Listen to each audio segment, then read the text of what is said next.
Assalamualaikum.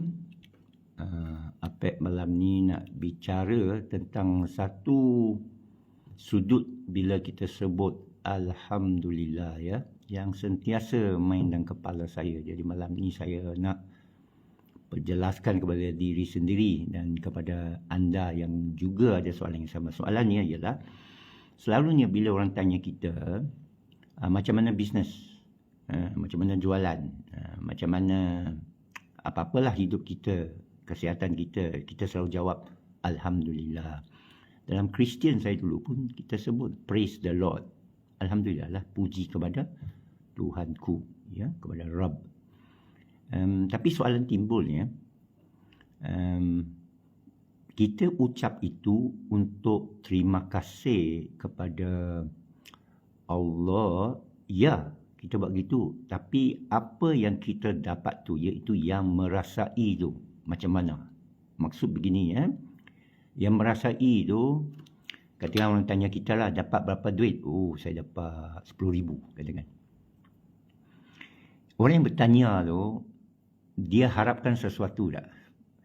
Atau ada beza tak cara kita jawab? Daripada kita kata, bagus aku dapat ada untung, berbanding dengan Alhamdulillah ada untung. Apa bezanya ditambah Alhamdulillah? Kerana kepada saya, apa yang berlaku dengan duit itu tak ada beza, engkau ambil juga. Dan kadang-kala datang daripada sumber yang haram pun awak cakap Alhamdulillah. Berapa dapat curi hari ini? 10,000. Alhamdulillah. Berapa dapat kebas dari kroni? Alhamdulillah. Jadi, saya bukan sudut dari segi moral. Ini bukan angle saya. Saya dari segi tasawuf, iaitu siapa yang rasai. Saya bagi jawapan pintas lah, supaya tak ada misteri lah. Kita tak ada banyak masa. Ya, dalam 2 minit ni saya beritahu, yang merasai ni tak boleh kita. Ya, tak boleh kita. Bila kita kata, macam mana makanan? Sedap. Alhamdulillah. Seolah kita yang merasai, kita yang untung, kita dapat, kita simpan, kita tak kongsi pun. Orang tengah tengok kita meleleh saja kan, kita Alhamdulillah. Tapi kita sapu. Contohlah. So, tapi itu dari sudut moral. Saya nak pergi pada yang merasai, iaitu aku. Nafs diri. Aku ni siapa? Aku rasa apa? Okey, saya bagi contoh. Semut ni. Semut ni dia lapar lah. Kita tak tahu kita bukan semut. Tapi nampak. Dia pergi cari gula. Kucing. Kita bagi kucing makanan. Banyak orang beli cat food. Makan dia sampai berbunyi. Maknanya dia lapar. Dia rasa tak laparan dia. Kita pun rasa dia rasalah.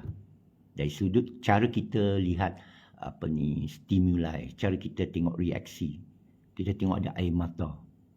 Atau ada bunyi mengerang kesakitan. Kita pun rasa kesian. Okey. Perasaan semua itu, sumber itu, dia datang daripada program DNA kita. Ya, kita tengok kucing, kalau dia sebenarnya asal harimau. Kalau kita tengok harimau, kita lari. Kenapa kita tak lari? Kerana dia cute, kicik.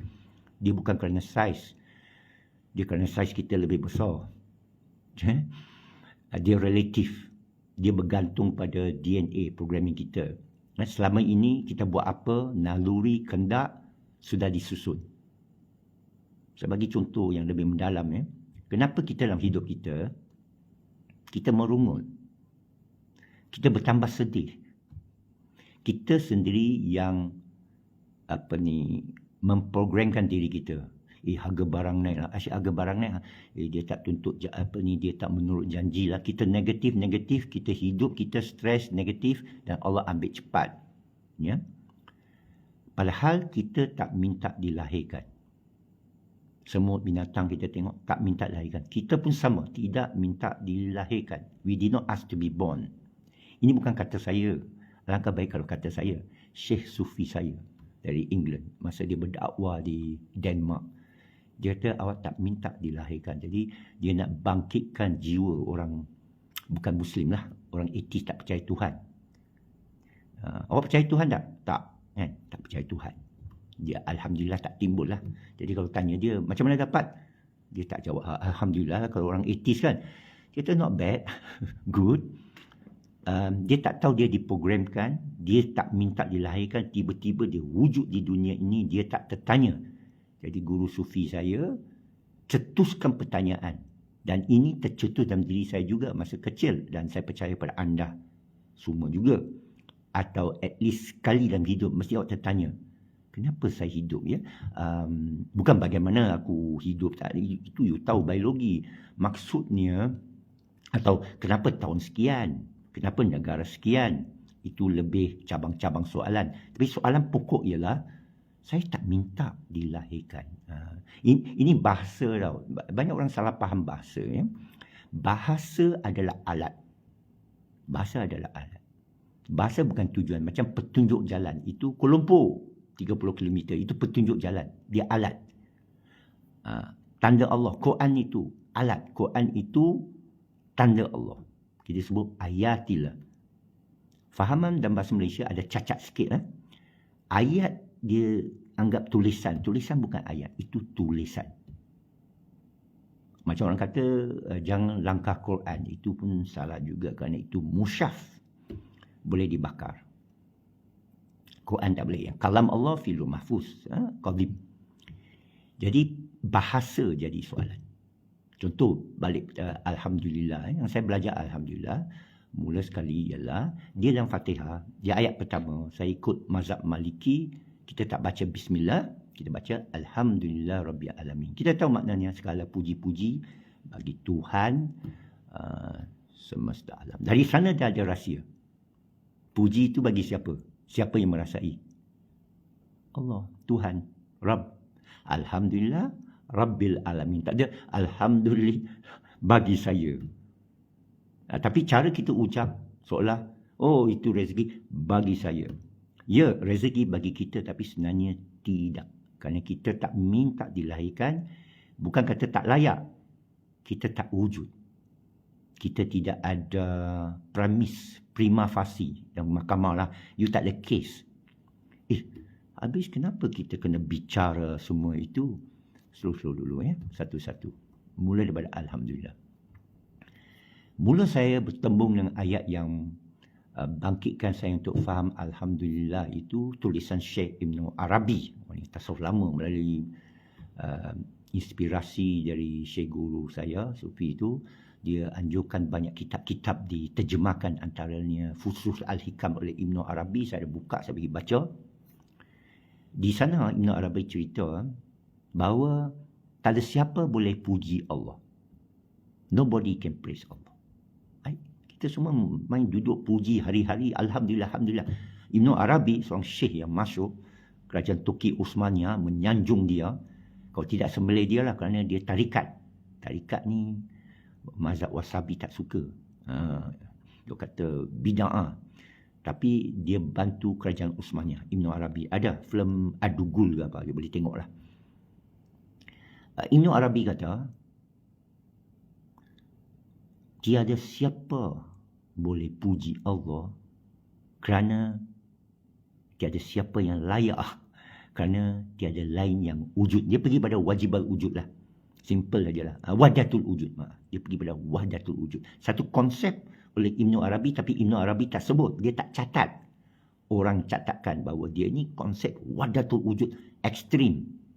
Bukan dia kata, macam kita kata sesuatu kan, tiba you pergi komplain kat Jakim. Ekstrim ni apa ni? Dia tak ada tauliah. Ini bahasa kau. Kita dengar, kita olah bahasa kita. Ini satu problematika. Okay, bagi Ibn Arabi, dia tak ada problem, saya rasa. Kerana dia kupas sesuatu yang amat mendalam. Kita dengar cara dia kupas. Dia kata, hanya Allah wujud. Tidak ada selain dia yang wujud. Itu cakap dia. Betul ke tak betul? Kepada saya betul. Anda mungkin terfikir, macam mana aku pula ni? Makhluk macam mana pula? Okay, nanti itu awak sendiri fikirkan ya. Saya dah fikir dah, ini sekarang advance punya.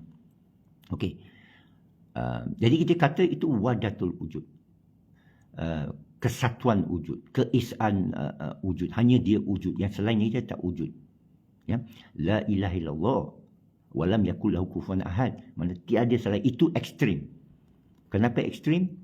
Kerana selain dari Allah ada makhluk kita kata. Tapi sebenarnya tak ada. Jadi macam mana nak buat ni? Macam mana buat. Jadi inilah syariah dan hakikat. Hakikatnya hanya Allah. Syariat ialah bila kita terpisah. Tapi sebenarnya tak boleh terpisah. Siapa kita untuk terpisah? Macam pisah maknanya dia ada tempat ke? Sebenarnya semua tak ada lah. Ya? Jadi kita datang ke dunia ini, kita terwujud, kita perlu syariat. Syariat bermakna jalan. Dan sebenarnya Syekh Sufi saya pun kata, definasi jalan bukan jalan. Tunjuk saya jalan, orang tunjuk jalan kan? Bukan. Perkataan syariat tu maksudnya dua hudud, dua tebing. Menurut Syekh Sufi saya lah, saya mana tahu. Saya taklid kat orang. Tapi kalau orang pakar bahasa Arab beritahu saya, salah tu, jalan tu yang kat bawah. Saya ambil je lah, kalau boleh tunjuk saya. Tapi menurut Syekh Sufi saya, jalan itu dikenali oleh dua tebing yang tepi, namanya had. Itu sebab dalam syariat ada hudud. Hudud bermakna, awak buatlah apa you suka. Itu betul. Dalam fiqh, semua halal. Melainkan Allah haramkan. Ustaz, halal ke? Tak payah tanya. Balun. Sehingga ada ayat kata, haram. Ustaz, haram? Tak payah tanya. Balun. Ikut ilmu fardu ain, awak belajar yang haram. Kalau tanya ustaz lagi, tak apalah, ustaz dapat duit lagi. So, jalan je lah. Bukan jalan. Dua hudud.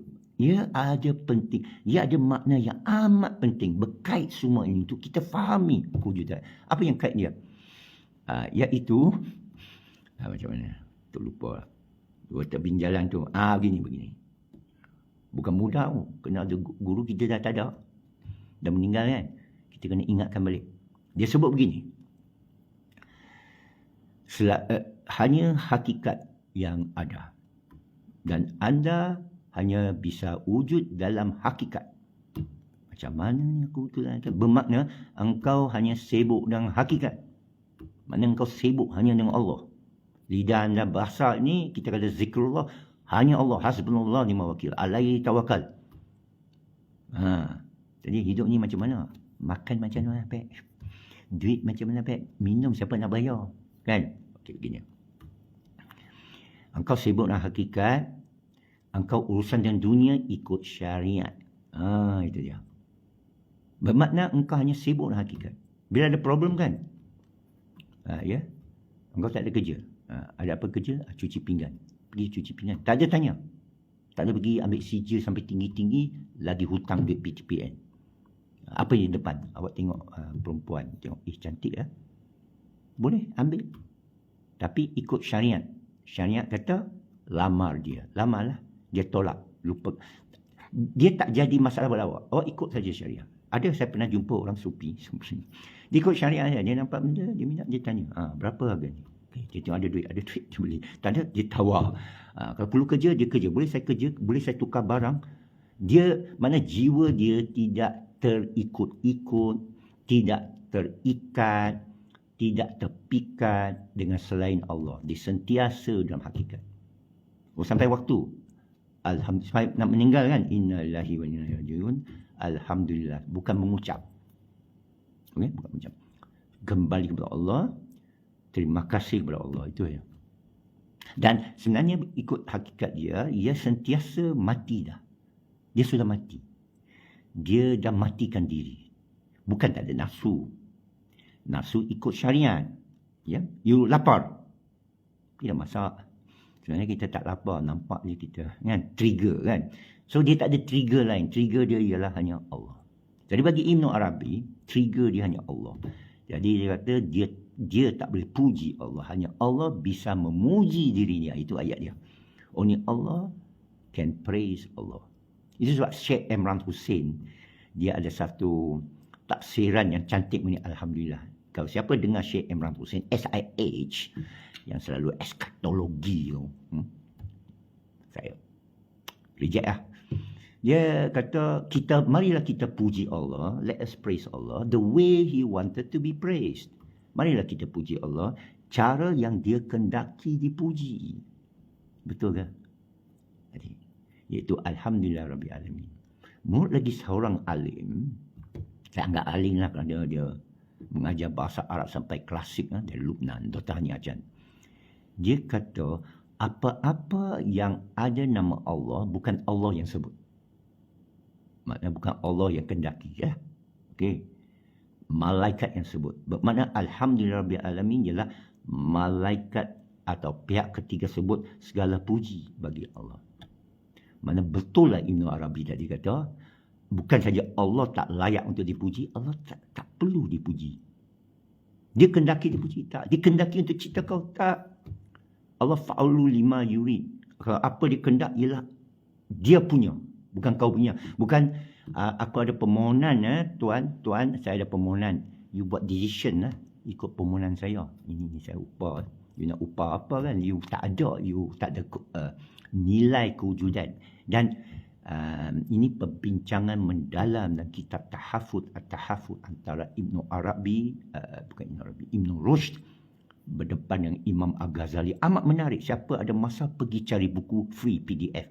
Banyak dikupas orang Indonesia pula. Malaysia kurang. Saya cari ulama profesor di sini kan, saya dengar 1-2 nama saja.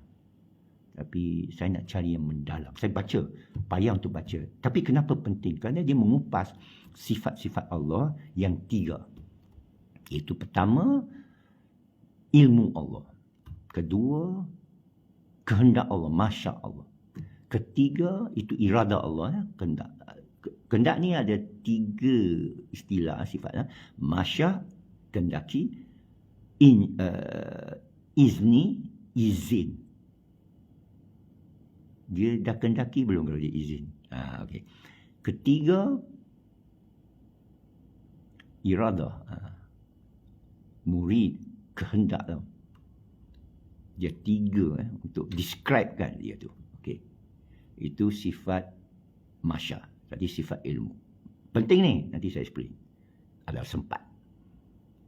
Ilmu, masya dan qadir, power. Kenapa dia berkait? Dia begini. Allah dah tahu dah semua benda. Dah jawapan dia.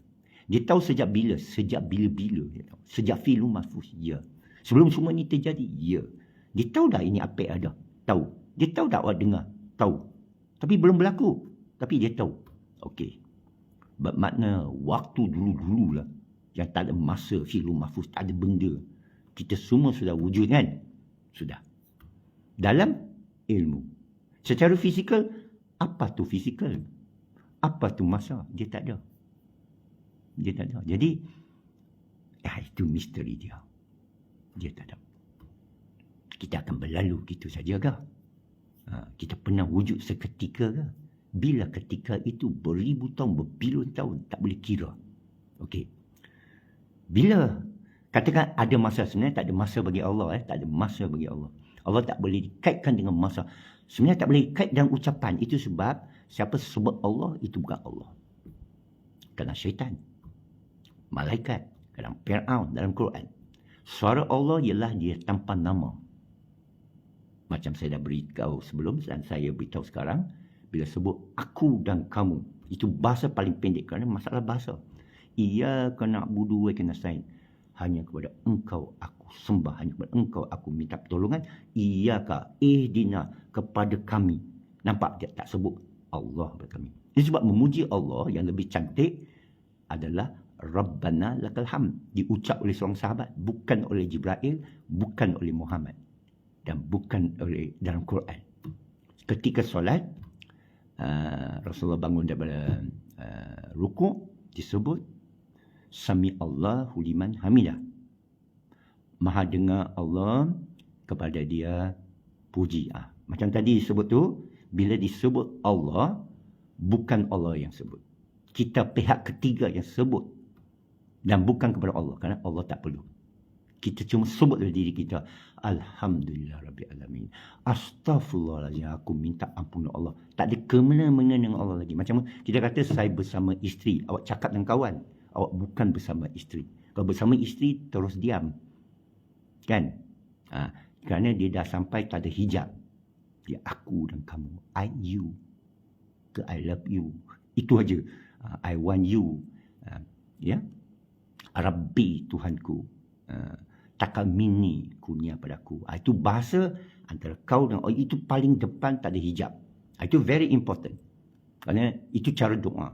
Yang sekarang saya tengok 99.99% bukan doa, dia meratib dan tak ada kena-mengena. Okay? So bila kita bahasa tu, bila Rasulullah bangun dari rukuk, sami Allahu liman hamidah, maha dengar Allah kepada dia dipuji, dia hanya beritahu makmum, dia hanya diberitahu oleh malaikat, dia belum lagi berinteraksi dengan Allah. Sehingga seorang sahabat di saf belakang sebut Rabbana lakal hamd, dia tambah, tak diajar, dia tambah Rabbana lakal hamd. Apa maksudnya? Tuhan kami, bagi engkau segala puji, layak puji. Tuhan tak minta, Jibril tak ajar, Quran tak ada. Seorang sahabat pergi sebut Rabbana lakal hamd, dia tak sebut Allah. Tuhan kami, engkau. Faham tak maksud dia? Ini sekali lagi bahasa, tapi bahasa tu tepat. Iaitu subjek dan objek dia aku, engkau. Rabbana lakal hamd. Orang kata Alhamdulillah Rabbil Alamin, sami Allahu liman hamidah, ada sebut nama Allah. Alhamdulillah, sami Allah, ada sebut. Ini Rabbana lakal hamd. Nabi selepas solat bagi salam, toleh belakang bertanya, siapa tadi yang sebut Rabbana lakal hamd? tak panik ke kalau Nabi tanya awak, siapa pandai-pandai pergi sebut Rabbana lakal hamd, tak ada orang ajar? Tak, dia tak sebut tu. Dia cuma tanya, ini hadis ya, saya dengar dari seorang imam di Masjid Kemaman waktu subuh, lebih 10 tahun dulu. Siapa yang sebut Rabbana lakal hamd? Seorang sahabat angkat tangan, saya Rasulullah. Nabi jawab apa? Malaikat berebut mencatat. Jadi ulama-ulama menghukum Rabbana lakal hamd sunat dibaca. Dalam tarikat saya itu yang dibaca oleh makmum. Imam lepas, banyak orang tak baca. Jadi saya anjurkan baca ya. Sami Allahu liman hamidah, yang belakang tu jangan cakap sami Allahu liman hamidah, Rabbana lakal hamd. Okey, itu. Tapi itu bukan cerita dia. Ceritanya ialah bahawa semua yang diajar Jibril, semua diajar Quran, ialah untuk kita sedar terhadap apa yang sahabat tu sedar. Itulah rahsia Alhamdulillah. Bila dalam Fatihah dia kata, malaikat kata segala puji-puji bagi Allah. Itu yang Ibn Arabi tu dia sedar. Sebenarnya dia tak boleh dipuji. Dia tak perlu pujian, dia dah wujud. Balik pada tahafud. Macam apa nak belajar kitab-kitab tinggi tu? Tak. Imam Al-Ghazali, Ibn Rushd, imam-imam ni, mereka sampai tahap pemahaman. Yang Rasulullah pun belum sampai waktu dia sebut Rabbana lakal hamd. Kerana malaikat berebut. Tapi Nabi tahulah. Dan ini prinsip belajar dalam Islam. Itu kita masing-masing tak tahu. Allah yang ajar.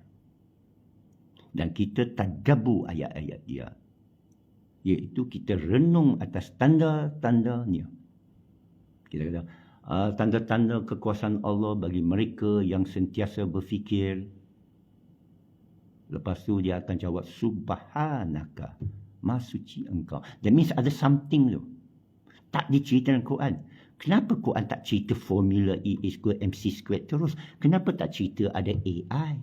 Kenapa tak cerita ada cerita terus? Dia sama-sama. Kerana bukan tujuan dia. Kerana tujuan dia sudah sampai, iaitu ciptaan kita. Cuma kita tak sedar. Kita masih memisahkan diri kita daripada hakikat.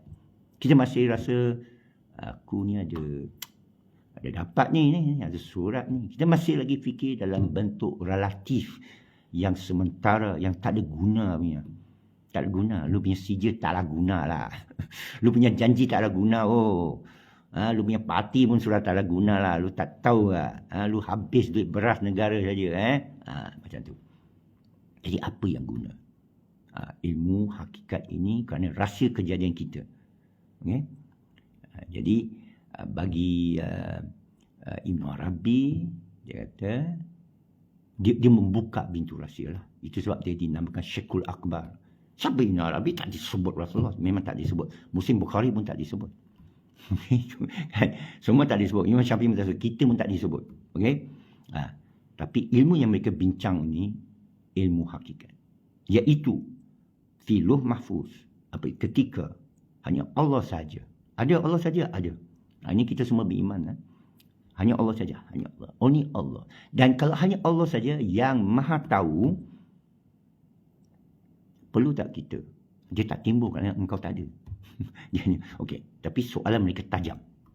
Dan kitab tahfuz ada satu soalan tajam. Ilmu Allah cukup sampai mana? Mereka kata maha cukup, maha sempurna. Ada tambah lagi tak? Tak perlu tambah. Kenapa? Kerana dia maha tahu. Dia macam lautan. You kata, saya tambah lagi setitik kat lautan. You tak perlu tambah kerana lautan tu tak terhingga. You tambah pun tak. Bukan kata tak nampak. Tak perlu dah. Mana boleh tambah lagi? Dia dah segalanya. Harta kau berapa banyak? 1 trilion masih boleh tambah 1 trilion 1 ringgit. Ini tak terhingga. 7 keturunan itu masih terhingga. Lepas 7 keturunan ke-8 tu apa? Ya? Tak terhingga. Allah kaya. Tak terhingga. Ilmu tak terhingga. Hidup tak terhingga. Al-Hayyum Qayyum. Berdiri tak terhingga. Macam tu. Wujud tak terhingga. Dia punya wujud tak terhingga tu sehingga Ibn Arabi kata yang lain itu bukan saja mustahil wujud, mustahil untuk disebut tak wujud. Macam tu. Tak boleh sebut. Dia kata bahasa tu tak. Kerana kalau ada bahasa masih sebenarnya dia sifatkan bahasa tu syirik. Awak sebut wahdahu la syarika, engkau dah syirik kerana engkau pergi sebut kaitkan dengan Allah. Allah tak boleh dikaitkan. Dan bahasa itu sebut wahdahu la syarika. Tak boleh dikaitkan. Awak pergi sebut macam cerita 3 mu'alaf ini sajalah bagi ringan berat sangat. Cerita 3 mu'alaf solat semua tahu cerita tu. Saya mula-mula masuk Islam jadi joke lah. Mak angkat saya Mona dia semabuk. Dia cerita. Dia meninggal tak lama kemudian lah. Allah cucuri rahmat atas dirinya, ya. Dia cerita ada 3 mu'alaf ni. Jadi Tok Imam kata, awak ikut belakang saya solat, jangan cakap apa-apa. Awak ikut saja. Allah Akbar, semua pengikut. Sekali ada tikus lalu, ini cerita. Jadi satu mu'alaf pertama tu, hayya, tikus banyak besar. Jadi suruh buka mulut. Jadi yang 2 kawan tu, satu yang tengah tu cakap, kan Ustaz tadi kata jangan cakap. Ya ke? Jadi ketika kata, awak pun cakap. Saya tak tahu lah, lebih kurang itu cerita lah. Bermakna, kita cakap hanya Allah wujud, dia saja wujud. Ku wallahu ahad. Habis engkau pula sebut ku wallahu ahad. Mana engkau ada 2. Dia kata diam. Dia kata ya. Cakap buat apa? Saya kata diam. Yelah saya diam. Itu bukan diam lah. Kan? Ini paradoksnya. Bila Allah kata hanya dia wujud. Betul tak? Hanya dia wujud. Ya, dalam walam yakul lahu kufuwan ahad. Dia kuwallahu ahad. Tak boleh kata ada selain Allah. Tak boleh. Tanya Ustaz lah. Boleh tak ada di samping Allah? Tak boleh. Min dunihi. Tidak. Min dunihi mendalam lah. Selalu ulama tafsir di samping. Sebenarnya bukan. Itu wadahu la syaka. Min dunihi makna antara kita dan Allah tak ada hijab. Tak ada tirai. Surah Maryam, Maryam dan keluarga diletak min dunihi. Dia ada tirai. Itu bahasa tirai lah. La min dunihi makna tak ada tirai. Kerana tiada. Kita tiada. Kita fana lah. Tak ada pun untuk fana. Itu rahsia fana. Engkau boleh mati. Engkau tak wujud macam mana mau mati. Contohlah. Mati sebelum mati itu antara rahsia dia lah. Ya. Okey. So sekarang begini.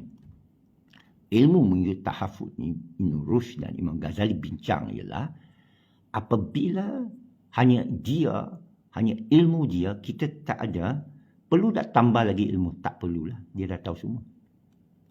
Makna sebelum kejadian, sebelum kita wujud lagi, dah cukup tak? Cukup. Itu signifikan tu. Itu signifikan tu. Bermakna, dia tak perlu tahu lagi. Ini tak boleh kata, sebenarnya Allah tak tahu benda ni. Fasik. Fasik. Mungkar. Terkeluar daripada iman. Itu bukan iman. Itu kerana bukan Allah. Pegangan dia ber Allah tu salah. Ini Allah tak tahu ni. Keluar Islam. Saya risau ni Allah tak jaga saya. Itu pun kita terkeluar kerana kita menyangkal dan sanksi terhadap kebolehan Allah. Tak mungkin Allah boleh kalahkan semua ni pengangkut kapal terbang ni. Allah bagi drone, tak mungkin iPad boleh buat kod macam ni. Dia bagi AI. Contohlah, ini bagi contoh. Kita tak nampak kerana pemikiran kita bukan terbatas. Bukan Allah bataskan kita. Ini very dalam. Dia boleh dibuka, dia boleh dirungkai. Macam Alhamdulillah Rabbil Alamin, macam Rabbana Lakal Hamd, ada sahabat dapat buka. Iaitu kita dengan Allah tu, jangan letak hijab. Syekh Sufi saya kata, engkau dalam hakikat, yang engkau letak hanya hudud. Jangan cross lah itu hudud. Lu suka itu perempuan, lama. Lepas tu lupakan drama, get back to your work, which is hakikat. Engkau zikir aja, ingat saja Allah. Korang ganggu, Abang, ini RM10. Ambil, terima kasih. Abang, orang banyak. Cik, belanja makan. Ni ambil RM10. Itu aja. Dia punya urusan tu, dia tak affected, dia tak stress. Dia tak sakit jantung, tak perlu KKM, tak perlu cucuk lah. Nanti susah ni, hanya Allah bisa susahkan kita. Itu dalam hakikat. Itu gunakan syariat. Mereka letak pedang ni, nyawa siapa? Kita kata hakikat Allah. Aku bunuh kau sekarang. Ini satu kisah lagi ya. Masa satu tentera Mongol, dia dah tangkap orang Islam. Dia waktu sarapan pagi, setiap suap dia satu suap penggal satu kepala lelaki Muslim. Mereka atur semua ni lelaki Muslim ni yang dah tangkap, tak tahu di Uzbekistan ke, di Baghdad ke. Ini General Mongol. Dia satu suap penggal satu kepala, satu suap penggal satu kepala. Itu keadaan orang Islam masa tu. Sampai satu sufi, dia pendek aja. Sampai kat ni dia lari ke queue sebelah. Jadi General Mongol tu tengok pelik. Tapi dia ketawa lah, dia nak lari mana dia. Penggal kawan dia, sampai giliran dia lari, dia tukar queue tukar queue. Awak pergi dulu, aku tak nak jangan. Jadi sufi ni, dia lari. Dah sampai akhir line kan. Jadi yang general tu makan tu, dia pun heran, dia nak lari mana? Dia nak lari mana? Kita sembelih kau. Tangan kita nyawa kau. Jadi dia pun panggil tentera, dia stop. Aku nak tanya budak ni. Sufi ni lah dia tanya. You nak lari mana? You akan mati juga. Dia jawab. Sufi ni jawab. Matiku bukan sesiapa yang boleh tentukan. Hanya Allah. Waktu bila saya mati, hanya Allah bisa tentukan. General Mongol tu masuk Islam. Terbuka hati dia. Ini yang bunuh orang setiap hari tau. Dia sedar. Itu hak kebenaran. Nampak? Okey. Dia masuk Islam, dia selamatkanlah. Ini satu kisah masyhur. Bukan saya cipta. Alangkah baik kalau aku boleh cipta kisah-kisah macam ni. Pengelipur lara.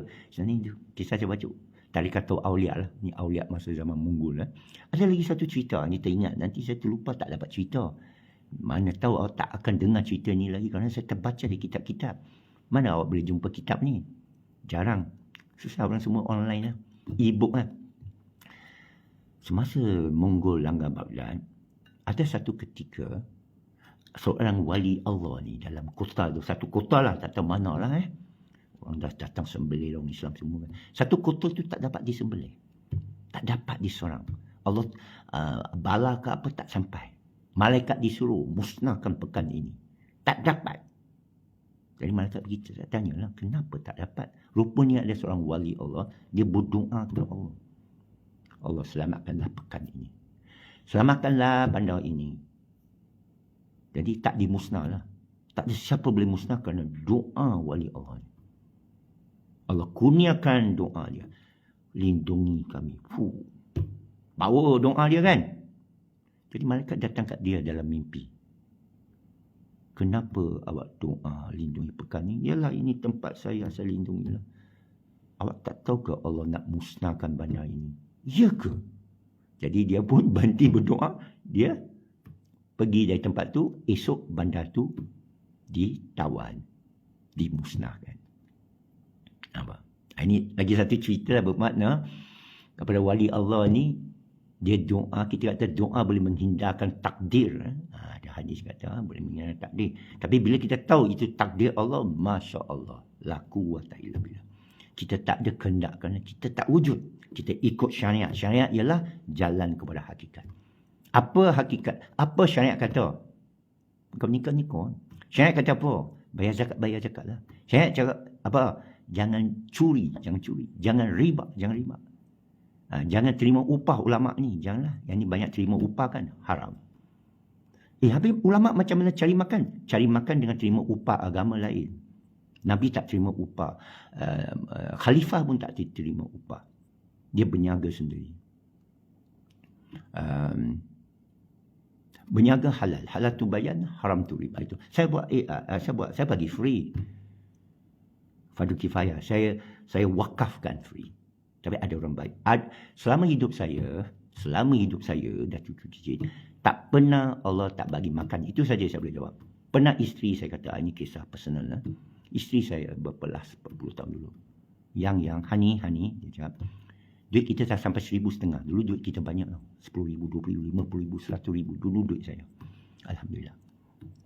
Satu hari dia kurang sehingga 1,500 lah. Dan isteri saya masa tu dia kata, bang, duit kita dah tinggal 1,500. Setiap bulan kita belanja 3 ke 5,000. Bulan depan mana datang lagi duit? Saya pun tak pernah saya terfikir. Saya suruh tawakal aja, hakikat je kan. Ini dah sampai syariat. Macam mana nak bayar ni? Syariat cakap apa? Bila kamu dah sampai tak ada duit, apa syariat jawab? Tak tahu kan? Tak tahu, Assalamualaikum. Kita sambung esok ya. Ke nak tahu? Siapa nak tahu? Dia begini. Ikut syariat dalam Fatihah. Alhamdulillah dalam Fatihah. Kita minta. Kalau kamu susah, kamu minta. Saya tak susah. Isteri saya susahkan. Dia kata, duit dah habis. Dia jaga dia menteri dalam dapur. Saya kata, Allah tak apalah. Yang penting kau hakikat tasawuf ke sufi ke tabligh ke, isteri kau susah.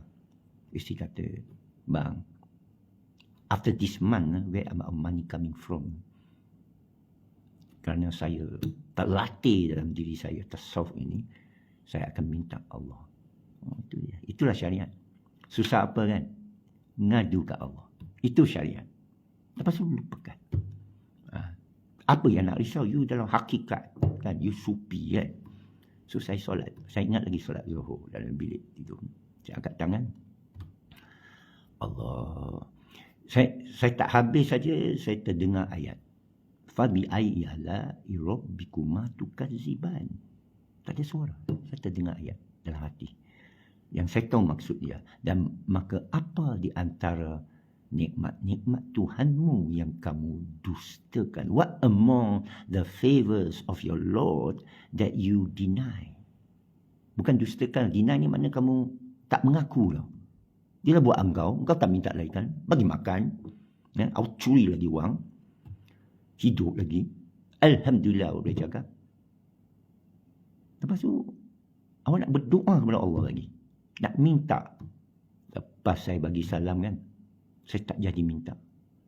Saya tunduk, saya sedar. Insaf. Saya pun datang ke isteri saya pun beritahu. Ini sungguh ni boleh tanya isteri saya. Saksi. Yang saya tanya. Pernah tak kita tak ada cukup? Tak ada makanan. Itu kira tak cukup lah. Dia kata tak. Pernah tak kita buka puasa, tak ada makanan? Dia kata lebih. Over, buang. Tak ada sekali. 4 anak kita kecil-kecil lagi. Tak. Cukup. Saya kata beginilah. Saya beritahu dia, saya minta ke Allah ni. Dan bila saya minta ke Allah, Alhamdulillah, Allah kurniakan. Banyak kali. Ada berapa kali lah secara ajaib. Tapi ada story dia. Panjang story dia. Lama bertahun kemudian baru saya tahu, rupanya kerana doa. Kemudian Allah bagi sebelum lagi awak berdoa. Itu rahsia dia. Kita tak tahu. Masa kita berdoa, kita tak tahu Allah dah takdirkan benda ni sampai. Kita tak tahu. Kita pergi berdoa. Sekali besok sampai. Saya tanya bila sampai? 10 tahun dulu. Hantar. Ada. Pernah berlaku. 9 tahun dulu. 6 tahun dulu. Masa saya pergi Hong Kong, dia kata saya cari awak 6 tahun. Saya tengok Hong Kong nak cari tempat duduk. Mahal. Sekali bila jumpa seorang tu Kristian lah. Saya pekerkan diri. Dia kata, engkau ni lah yang saya cari 6 tahun lepas. Ayah, apa saya tak nak cari. Allah dia tak jumpa. Bila sampai Hong Kong tu, itu ceritalah. Jadi saya beritahu isteri saya, selagi kita ada makan, saya malu nak tanya dengan Allah. Tunggu sehingga kita habis ya. Dia kata okey. Sejak hari itu, alhamdulillah, duit saya 1,500 tu kan, tak pernah kena 1,500. Tak pernah, mana tak pernah 1499. Tak pernah. Dan tak perlu hutang. Bukan alung. 1,500 tu kekal tau. Saya tunggu tau. Kalau bawah 1,500 baru saya tunggu. Itu pun saya kata tunggu sampai habis. Sampai ke dapur tak berasap. Sampai dah makan buku ceri, pokok mulberry depan tu, yang ikan tilapia semua dah kering. Sampai anak tak boleh pergi sekolah. Dia jual nasi lemak kat sekolah pun. Sampai tahap tu baru saya minta Allah. Saya ada minta saya minta tu 6 tahun sebelum tu lah. Datang banyaknya. Saya kata pendapatan saya sampai 50,000 sebulan tu kan. Maknanya Allah kurniakan. Okay? So saya tunggu tak turun 1,500, tak turun. Dia naik. Sehingga saya round dunia lah 41 negara. Sehingga saya buat AI ni, saya cakap berbilion. Saya dah tahu berbilion, tapi saya doa ke Allah apa? Saya bukan nak tengok bilion tu. Saya nak tengok dia jadi. Saya nak tengok kegasi perum ke debu. Macam Salahuddin Ayyubi yang dia tawan Baitul Muqaddis, dia tak ambil gundik-gundik. Dia tak ambil dinar dirham. Dia tak ambil harta semua. Dia wakafkan. Baitul Muqaddis dia wakaf. Dia dan abang dia, sebenarnya bila awak menang perang, awak ambil semua hamba tu. Hamba saya, lelaki perempuan juga ambil. Hamba seks semua boleh ambil. Engkau punya harta semua saya. Ni semua. Kalau tidak, macam tu. Dan Quran ada sebut juga. Tapi Salahuddin Ayyub buat apa? Dia dah rampas itu dinar kan. Dia beli hamba tu. Macam mana dia beli? Ini hamba semua kan. Ni berapa? 10 dirham. Saya beli. Masuk dalam Baitul Mal. Dia ambil duit gaji dia. Bukan tak bagi ni. Dia ambil duit gaji dia. Okey, saya sedekah. Dia beli semua hamba sampai dia habis duit. Duit rampasan kan. Adik-beradik dia pula bagi duit. Ini kisah benar. Film Hollywood. The Kingdom of Heaven. Salahuddin Al-Ayyubi. Alhamdulillah saya pernah pergi ke makamnya di Damaskus sebelum perang. Allah, saya tak minta pun, tapi alhamdulillah lah. Saya memang ada minta. Saya tak sedar saya minta untuk pergi ke makam wali-wali Allah ni. So saya sampai Homs, makam Khalid bin Walid di Suriah. Lepas tu sampai makam Abu Dhar, perawi hadis di Damaskus, dan Salahuddin Ayyubi di Damaskus. Tapak Nabi Khidir di Halab. Tak tahu lah kata ni tapak Nabi Khidir. Okay. Dan saya tahu sejarah Suriah. Rupanya Suriah tu, Damaskus tu ada sejarah lama. Ada beberapa hadis yang tak pernah dengar. Menara Putih yang kata Nabi Isa turun tu, Damaskus lah. Tapi ada sejarah dia. Lain kali kita cerita, kita nak selesaikan cerita ni. Nak kasih landing kapal terbang ni. Jadi, bila kita sedar hakikatnya, hanya kita dengan Allah, ialah kerana kita sudah diprogramkan. Macam satu bayi, dia nak pada mak dia. Tapi dia lebih dari itu. Kerana itu masih diprogramkan. Allah nak tanpa diprogram. Tanpa orang tanya. Tanpa orang cetus. Tanpa orang pak bagi. Tersedar sendiri. Memang tak mungkin. mungkin. Kita kata Allah yahdi man yasha. Dia bagi hidayah kepada siapa, bukan Allah kendaki. Dia kendaki. Dia kena sebut iyyaka na'budu wa iyyaka nasta'in. Bermakna awak bukan Muslim, saya bukan Muslim. Bukan kehendak Allah saya Muslim. Orang kata hidayah Allah kan, nanti dulu. Kena iyyaka, engkau kena buat. Saya kena buat. Macam mana buat? Kena lanyak lah.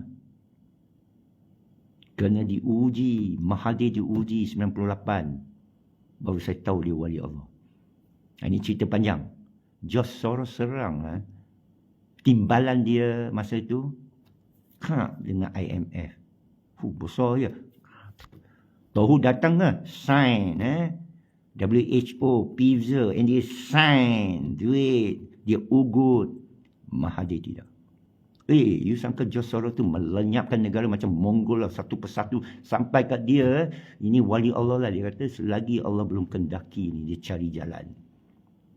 Dia selamatkan Malaysia. Orang tak tahu lah, di umur 101 kan, wali Allah ni Dr. Mahathir Mohamad, dia tak beritahu orang.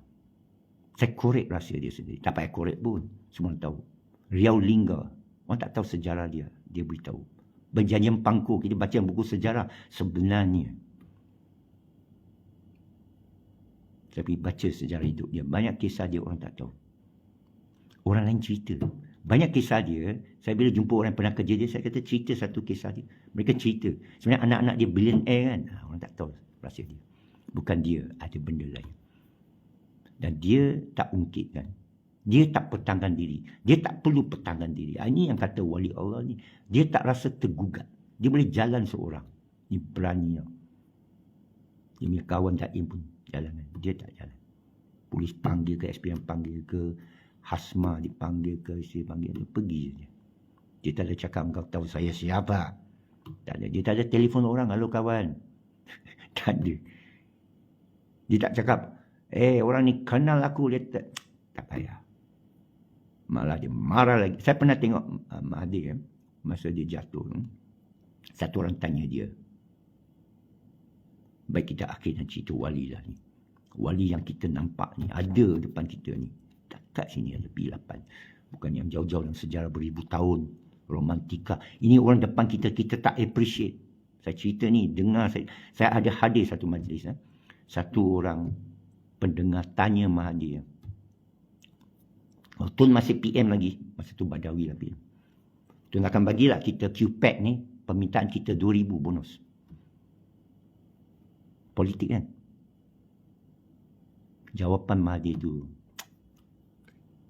Siapa boleh teka boleh jawab. Kita kan. Yes, saya janji malam ini saya menang. Besok saya bagi RM4,000 duit QPAC. Korek lah, mana ada janji lah. Asal menang. Mahathir jawab apa? Mahathir jawab apa? Itu ke harga kamu? Is that your price? Tu dia. Ini orang. British pun jatuh senjata. Itu ke nilai awak? Itu ke hargamu? 2,000. Terdiam orang yang tanya tu. Yang nak tuntut ni hak pekerja. Itu ke harga kamu? RM2,000 untuk pindah undi. Patutlah aku kalah kat kubang pasu. RM200 orang tak undi. Dia kalah kat kubang pasu. Langkawi hilang deposit. Wang. Dia diam. Orang kata hilang deposit. Malu dia. Dia diam. Dia bukan orang nak pertangkan diri dia. Ini wali Allah. Ini kebal. Ini ilmu kebal. Tak payah terbang-terbang lah. Tak nampak terbang pun. Tak boleh pun. Terbanglah pergi tu Salat Umar. Tak boleh.